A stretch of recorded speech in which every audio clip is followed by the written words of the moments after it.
Hello, Shun Takahata vit chaque jour de sa vie dans la mélancolie et la tristesse. Et il est complètement indifférent à lui-même et à ceux qui l'entourent. Sans faire aucune tentative pour vaincre ses démons intérieurs, le héros doit les affronter dans la vraie vie.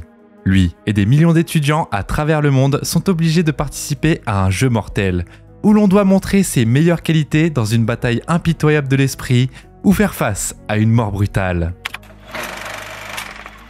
L'adolescent apathique, Shun Takahata, passe des heures à jouer au jeu de tir palpitant Resident Evil. Le garçon répond tristement aux demandes d'aide de sa mère pour les tâches ménagères, et il regarde les chaînes d'infos qui parlent sur une attaque terroriste massive au Japon. Takahata va à l'école. L'adolescent maussade se fait couper le chemin par Ichika, son amie d'enfance joyeuse, qui montre clairement de l'affection pour le garçon. Mais Takahata, sans émotion, ne montre aucun intérêt réciproque pour elle. À l'entrée de l'école, l'adolescent et son ami Satake assistent à une scène horrible et ne font aucune tentative pour l'empêcher. Le solitaire local Amaya Takeru bat brutalement plusieurs étudiants. Les cours commencent. Takahata et ses camarades de classe assistent à un cours d'histoire. Et les élèves rigolent insouciamment quand soudainement, la tête de leur prof se fait exploser par une poupée Daruma effrayante. L'extraterrestre monstrueux, qui est apparu comme si de rien n'était, force les élèves à jouer à un jeu mortel. 1, 2, 3 soleils. Le Daruma se tourne lentement vers le tableau noir, puis il se retourne brusquement et décapite impitoyablement tout élève qui l'attrape en mouvement. Satake, intelligent, avait gardé son calme tandis que ses camarades de classe tombent dans le désespoir. Et ils devinent qu'ils doivent appuyer sur le bouton à l'arrière de la tête de la poupée meurtrière pour faire cesser le jeu. La difficulté réside dans le fait qu'en plus du bouton, il y a également un timer dans la tête de la poupée qui compte impitoyablement les minutes jusqu'à la mort de tous les élèves si personne n'arrête le jeu. Les adolescents terrifiés se précipitent vers le bouton l'un après l'autre et meurent inévitablement, jusqu'à ce que seuls les deux meilleurs amis restent en vie. Satake, qui réussit à garder la tête froide, suggère que Shun se souvienne de leur récent cours de gymnastique et fasse un bond pour atteindre le Daruma, avec seulement 10 secondes restantes sur la minuterie. Encouragé par son brave ami, Takahata fait un saut désespéré et atteint le bouton, arrêtant le temps juste 1 seconde avant la fin du compte à rebours, et la poupée Daruma annonce la fin du jeu. Mais Satake subit le même sort que ses camarades de classe, car il s'avère que seul celui qui a appuyé sur le bouton reste en vie. L'instant suivant, Ichika Akimoto, épuisée et également la seule survivante du même procès terrifiant dans sa classe, apparaît soudainement à la portée de la salle de cours. À la recherche d'autres survivants, Shun et Ichika se dirigent vers le gymnase. Là, ils trouvent un autre groupe d'étudiants, dont certains sont habillés comme des souris, et de nouvelles règles mystérieuses sont écrites par terre. Il faut mettre une cloche sur le chat et le jeu se terminera. Le président de l'école ordonne furieusement à toutes les personnes présentes de mettre leur costume gris à grandes oreilles. Mais tous les nouveaux arrivants ne parviennent pas à le faire avant qu'une trappe s'ouvre soudainement dans le sol de la pièce et qu'un mannequin-écho géant s'enlève et commence à dévorer la proie enfermée dans la même pièce qu'elle. Alors que le symbole de la chance sous une forme plus sanguinaire détruit impitoyablement les joueurs un par un, Shun et Ichiko tombent sur une cloche de chat avec une minuterie dessus. Le couple devine qu'il doit se faire jeter dans le cerceau de basket attaché au cou du monstre. Par chance, Haruhiko Yoshikawa, capitaine de l'équipe de basketball, fait partie des survivants et le garçon fait un tir parfait, lançant la cloche directement dans le panier. Alors que la victoire semble imminente, le mannequin-écho rusé effectue une manœuvre trompeuse. Après avoir annihilé l'attaquant avec un puissant lancer, la bête vorace se jette à nouveau sur ses victimes et abat Ichika sans défense, et sur qui l'objet ouvre alors ses mâchoires insatiables. Shun, en costume de souris, sauve son ami d'une mort terrible et attire l'attention du tueur sur lui-même. Il commence à distraire le prédateur denté, donnant aux autres une chance de jeter la cloche dans le panier. Mais toutes les tentatives pour arrêter le démon se révèlent infructueuses, et la minuterie avance sans relâche vers le zéro. Shun propose un dernier plan désespéré, confondre le prédateur et faire 2 coups décisifs en même temps, déguisant la cloche avec un ballon de basket. Armés de ballons enveloppés, Shun et Ichiko se précipitent vers Mannequin-écho des deux côtés. Mais la couverture du ballon glisse, et le prédateur vigilant, remarquant cela, intercepte le tir de la jeune fille et la jette en arrière avec un coup puissant d'une patte griffue. Mais ça s'avère faire partie du plan ingénieux de Shun, car en réalité, la cloche est entre ses mains. Le héros envoie le ballon directement au panier, mais il rate la cible. Le ballon rebondit brusquement sur l'anneau métallique. Il semble que l'échec est imminent, quand soudainement, Amaya Takeru saute de la tête du chat, ramasse le ballon et l'envoie dans le panier une seconde avant que le désastre ne se produise. Manekineko annonce la fin du jeu, et le trio survivant est forcé de passer à la prochaine étape de la bataille mortelle. Pendant ce temps-là, les rapports sur les meurtres mystérieux de millions d'étudiants à travers le monde sont diffusés sur toutes les chaînes d'information japonaises. Le pays déclare l'état d'urgence, et un énorme cube blanc comme neige plane dans le ciel au-dessus de la ville, où l'armée est incapable d'entrer. Pourtant, les autorités soupçonnent que c'est là que les aliens détiennent les lycéens survivants. Shun Takahata se réveille dans une pièce inconnue et lumineuse. Côté de lui, il est heureux de retrouver son ancien camarade de classe, Shoko Takase, qu'il n'a pas vu depuis plusieurs années. Le couple essaie de comprendre ce qui se passe, quand soudainement, une autre voix vient de l'extérieur. Le nerd arrogant, Mikinori Taira, et le Taoko calme sont enfermés avec eux. Ils sont tous les gagnants des précédents jeux de Daruma et Manekineko. Bientôt, quelqu'un toque à la porte, signalant le début d'un nouveau jeu. Des poupées Kokeshi volantes apparaissent dans la pièce et annoncent un jeu diabolique appelé Kagome Kagome. Un joueur aux yeux bandés est assis au centre d'un cercle, et une fois que les démons ont fini de chanter leur chanson sinistre, il doit deviner lequel d'entre eux est derrière lui. Le premier à aller au centre du cercle est le nerd arrogant Taira. Le gars intelligent tremble de peur. Son QI exceptionnel, dont il aimait tant se vanter, ne l'aide pas à accomplir la tâche. Le perdant est immédiatement exécuté devant les joueurs restants. Le prochain à aller au centre du cercle de la mort est Taoka, qui n'a même pas le temps de donner une réponse.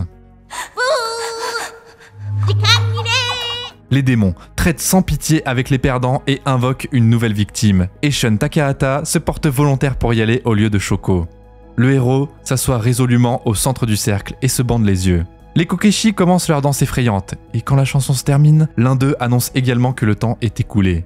Mais Shun nomme la bonne réponse. Le héros a réussi à déjouer les tueurs une fois de plus. Il s'avère que Takahata a enregistré la phrase sur le temps écoulé sur un magnétophone, afin que les autres parlent et donnent eux-mêmes leur emplacement. Les démons doivent admettre leur défaite, et chacun d'eux explose dans les airs, laissant 4 clés énormes. Shun et Shoko se frayent un chemin dans le couloir, quand un autre joueur avec une clé se précipite sur eux. L'écolier est poursuivi par un démon volant effrayant, qui tue les gens qui sont seuls. Et simplement en se tenant la main, le trio échappe au danger mortel. Effrayé à mort, Shoko demande à Shun de ne pas lâcher sa main. En regardant la fille tremblante, le héros voit un pendentif fait d'une poignée d'une tasse cassée autour de son cou. Il se souvient comment, il y a des années, ils avaient l'habitude de briser la vaisselle ensemble sur un toit abandonné pour soulager leurs soucis.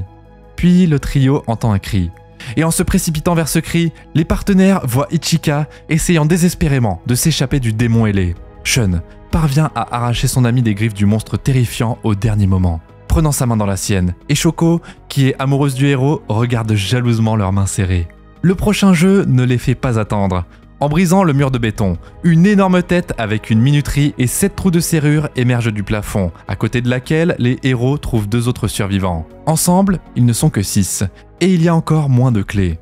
Le démon ne leur donne que 2 minutes, et les joueurs décident néanmoins de se lancer à la recherche quand soudainement, ils voient les clés manquantes glisser sur le sol. Amaya, le psychopathe, apparaît derrière le mur, tuant impitoyablement le joueur supplémentaire qu'il a traîné pour échapper au démon ailé. Malgré leur aversion pour le fou, l'équipe est obligée d'avancer avec lui, et les joueurs mettent toutes les clés dans les trous de serrure, mettant ainsi fin au jeu. Le démon annonce les noms des survivants et leur ordonne de mettre des vêtements et de traverser le tunnel foré à travers le mur. Les participants de la course mortelle se retrouvent dans une grotte de glace où ils sont accueillis par un autre démon de l'enfer, Shirokuma, un ours qui se vante de sa blancheur avant d'annoncer les règles du nouveau jeu. Shirokuma annonce qu'il va poser des questions et que la seule tâche est de ne pas mentir. Et si quelqu'un le fait quand même, les participants doivent trouver le menteur et le nourrir au démon. Sinon, tout le monde mourra dans sa bouche vorace. L'ours pose des questions simples, où mentir n'a aucun sens. Mais après chaque tour, il annonce qu'il y a un menteur dans la grotte. Et une discorde s'ensuit dans le groupe précédemment amical. En faisant des accusations mutuelles, les joueurs se battent inévitablement et perdent un membre du groupe. À un moment donné, Shoko sans défense se retrouve attaqué. Shun ne parvient pas à sauver la jeune fille de la mort la 2e fois, et le monstre impitoyable l'écrase avec sa lourde patte glacée. Dévasté par la mort de son ami, Shun arrête soudainement le jeu pour annoncer qui est le menteur. L'incroyable habileté du héros l'aide à vaincre le démon, et il donne la bonne réponse. Voilà! Il s'avère que le héros a vu une tache sombre sur la patte de Shirokuma, qui a été fondue par le sang de Shoko. Et la fourrure du démon est en fait noire. Le monstre vaincu annonce la fin du jeu, et il laisse les 5 survivants passer au tour suivant. Après avoir traversé un brouillard impénétrable, les joueurs se retrouvent dans une vieille ville abandonnée au bord de la mer. Alors que les adolescents se demandent quel pourrait être le prochain défi, la porte centrale de la forteresse de pierre s'ouvre, d'où, à leur grande surprise, une matrioshka terrifiante apparaît. La poupée annonce le jeu final, dont les règles sont les suivantes. Donner un coup de pied dans la boîte de conserve pour arrêter le jeu. Un joueur doit prendre la boîte du mur du château et la placer au centre d'un cercle pavé, tandis que le reste doit se cacher. Une fois que la boîte est au centre du cercle, le chercheur part à la recherche des fugitifs. Il doit regarder les joueurs capturés dans les yeux, les appeler par leur nom, puis les mettre dans une cellule d'où ils ne pourront pas s'échapper. Un des joueurs peut libérer les prisonniers. Pour faire ça, il doit sortir de sa cachette, se rendre à la boîte et la frapper pendant que le chercheur cherche les autres. Sauf que la boîte explosera, de sorte que le joueur sauve les prisonniers au prix de sa propre vie. Le gagnant de ce jeu est celui qui sauve les otages avant le coucher du soleil. Le leader gagne s'il capture 3 joueurs. Après avoir annoncé les règles sévères, la matrioshka dit que le jeu a commencé. Et les participants tirent des bâtons pour déterminer qui sera le chercheur. Le bâton marqué va au psychopathe, Amaya Takeru. Les joueurs se dispersent immédiatement, s'attendant à voir le temps se cacher, tandis que Amaya tire la boîte du mur imposant. Mais le chasseur rusé fait rapidement ce qu'il doit faire, frappant habilement la boîte de la forteresse avec un jet précis d'une matrioshka, avant de la placer au centre du cercle et de se précipiter à la poursuite de ses victimes. Le chercheur furieux parvient rapidement à mettre 3 joueurs dans une cellule, et seul Shun Takahata est laissé libre face à un choix cruel. Il peut soit se cacher jusqu'à la fin du jeu et rester en vie, ou sortir et sauver ses amis emprisonnés en donnant un coup de pied dans la boîte de conserve explosif, ce qui le tuera. Après avoir lutté avec des doutes atroces, Shun décide de sauver ses amis. Il sort de sa cachette vêtu d'une armure médiévale, le casque couvre son visage, ce qui rend impossible pour Amaya de suivre les règles du jeu. Il ne peut pas le regarder dans ses yeux et appeler son nom, ce qui donne au gars une chance de se rapprocher de la boîte. Amaya, souriant, avance avec désinvolture sur Shun, qui se déplace avec un grand effort vers le mur de pierre de l'arène. Le méchant enlève facilement le casque de son adversaire et, après avoir appelé le garçon par son nom, se dirige vers la boîte quand il découvre soudainement que Shun l'a enchaîné à l'armure lourde. Juste après, le héros saute par-dessus le mur, entraînant le méchant brutal avec lui. Amaya tire désespérément la chaîne avec l'armure pour revenir à la boîte et mettre fin au jeu. Shun, d'autre part, parvient à glisser hors de l'armure sans se noyer dans l'eau, et avec le peu de force qui lui reste, il monte sur le mur pour terminer le jeu. Mais Amaya, maintenant en colère, parvient également à lever l'armure lourde et à se libérer des chaînes. Les adversaires se précipitent tous les deux vers la conserve, mais Shun parvient à l'atteindre en premier. De manière inattendue, la boîte frappe le mur avec un son vide et tombe au sol. Et la seconde suivante après le coucher du soleil, les poupées réapparaissent pour annoncer la fin du jeu. Tous les participants restant en vie. Le ciel sombre s'illumine avec des explosions colorées de feux d'artifice. Les poupées matrioshka terrifiantes offrent des glaces aux participants, qui les consomment volontiers, oubliant toute leur peur et se réjouissant de la vie. Après les friandises, les poupées promettent d'escorter les gagnants vers la liberté. Mais ça ne s'avère qu'être juste une autre tromperie. La glace tue les 3 prisonniers, et seuls Shun et Amaya, qui ont chacun montré leur meilleure qualité dans les 7 épreuves, restent en vie. Ils reçoivent leur liberté tant attendue. Comme toujours, tu peux retrouver le titre du film dans la description de la vidéo. Dans les commentaires, tu peux nous dire si tu as été choqué par la fin, ou est-ce que tu avais deviné qu'il fallait se préparer à toute possibilité lorsqu'on joue avec des démons. N'oublie pas de laisser un like sur cette vidéo et de t'abonner à la chaîne pour qu'on puisse te raconter encore plus souvent des histoires.